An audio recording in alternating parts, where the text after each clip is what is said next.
Front and civilians. The mobilization of four nations. Even more than World War I, World War II was a total war. Fighting was much more widespread and covered most of the world. Economic mobilization was more extensive. So too was the mobilization of women.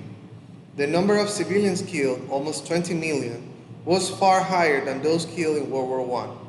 Many of these victims were children.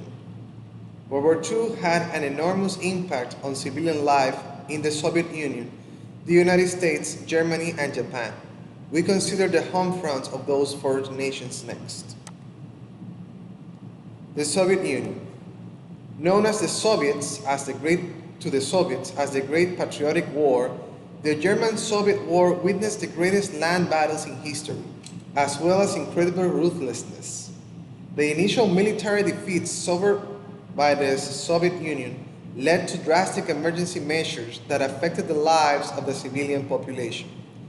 The city of Leningrad, now St. Petersburg, for example, experienced 900 days of siege. Its inhabitants became so desperate for food that they even ate dogs, cats, and mice. Probably 1.5 million people died in the city. As the German army made its rapid advance into Soviet territory, Soviet workers dismantled and shipped the factories in the western part of the Soviet Union to the interior, to the Urals, western Siberia, and the Volga regions. Machines were placed on the bare ground. As laborers began their work, walls went up around them. Stalin called the widespread military and industrial mobilization of the nation a battle of machines. The Soviets won, producing 78,000 tanks and 98,000 artillery pieces. In 1943, 55% of the Soviet national income went for war materials, compared with 15% in 1940. As a result of the emphasis of military goods, Soviet citizens experienced severe shortages of both food and housing. Soviet women played a major role in the war effort.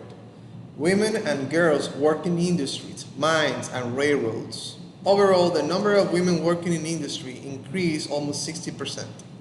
Soviet women were also expected to dig anti-tank ditches and to work as air raid wardens.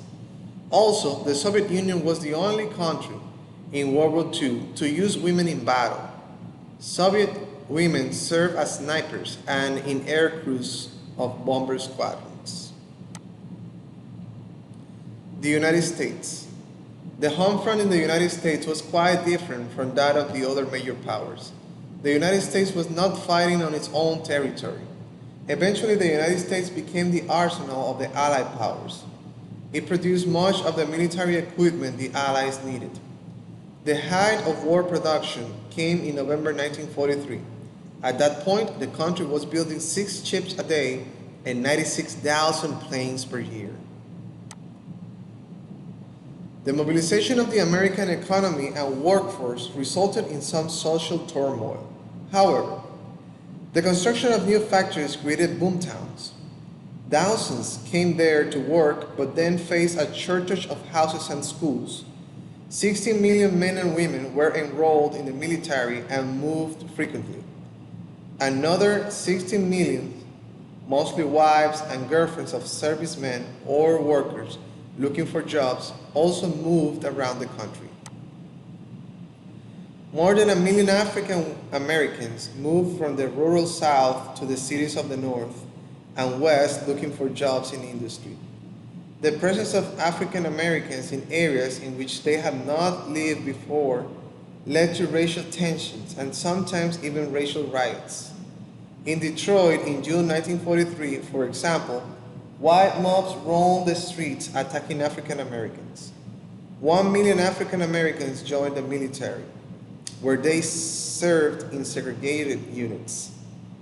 For some, this treatment later led to a fight for their civil rights. Japanese Americans face even more serious issues. On the West Coast, 110,000 Japanese Americans 65% of whom had been born in the United States, were removed to camps surrounded by barbed wire and required to take loyalty oaths. Public officials claimed this policy was necessary for security reasons. California Governor Colbert Olson expressed the racism in this policy. When I look out at a group of Americans of German or Italian descent, I can tell whether they are loyal or not. I can tell how they think and even perhaps what they are thinking. But it is impossible for me to do this with inscrutable Orientals, and particularly the Japanese. German. In August 1914, Germans had enthusiastically cheered their soldiers marching off to war. In September 1939, the streets were quiet, even worse for the Nazi regime. Many feared disaster. Hitler was well aware of the importance of the home front. He believed the collapse of the home front in World War I had caused Germany's defeat. To avoid a repetition of that experience, he adopted economic policies that may have cost Germany the war. To maintain the morale of the home front during the first 2 years of the war, Hitler refused to cut consumer goods production or to increase the production of armaments. Blitzkrieg gave the Germans quick victories and enabled them to plunder the food and raw materials of conquered countries. In this way, they could avoid taking away resources from the German economy. After German defeats on the Russian front, American entry into the war, however, the economic situation in Germany changed. Early in 1942, Hitler finally ordered a massive increase in armament production and in the size of the army. Hitler's architect, Albert Speer, was made Minister of Armaments and Munitions in 1942. Speer was able to triple the production of armaments between 1942 and 1943, in spite of Allied air raids. A total mobilization of the economy was put into effect in July 1944. Schools, theaters, and cafes were closed. By that time, though, total war mobilization was too late to save Germany from defeat. Nazi attitudes toward women changed over the course of the war. Before the war, the Nazis had worked to keep women out of the job market. As the war progressed and more men were called up for military service, this position no longer made sense. In spite of this change, the number of women working in industry, agriculture, commerce, and domestic service increased only slightly. The total number of employed women in September 1944 was 14.9 million, compared with 14.6 million in May 1949. Many women, especially those of middle class, did not want jobs, particularly in factories. Japan. Wartime Japan was a highly mobilized society. To guarantee its control over all national resources, the government created a planning board to control prices, wages, labor, and resources. Traditional habits of obedience and hierarchy were used to encourage citizens to sacrifice their resources, and sometimes their lives, for the national cause. The calls for sacrifice reached to a point in the final years of the war. Young Japanese were encouraged to volunteer to serve as pilots in suicide missions against U.S. fighting ships at sea. These pilots were known as the kamikaze, or divine wind. Japan was reluctant to mobilize women on behalf of Japan's war effort. General Hideki Toyo, Prime Minister from 1941 to 1944, opposed female employment. He argued in October 1943, the weakening of the family system would be the weakening of the nation. We are able to do our duties only because we have wives and mothers at home. Female employment increased during the war, but only in areas such as the textile industry and farming, in which women had traditionally worked. Instead of using women to meet labor shortages, the Japanese government brought in Korean and Chinese laborers. The bombing of cities. Bombing was used in World War II against military targets, enemy troops, and civilian populations. Bombing made the home front a dangerous place. Although a few bombing raids had been conducted in the last years of World War I, the aircraft of the time were limited by how far they could fly and by how much they could carry. The bombing of civilians had led to a public outcry, leading many leaders to believe that bombing civilian populations would force governments to make peace.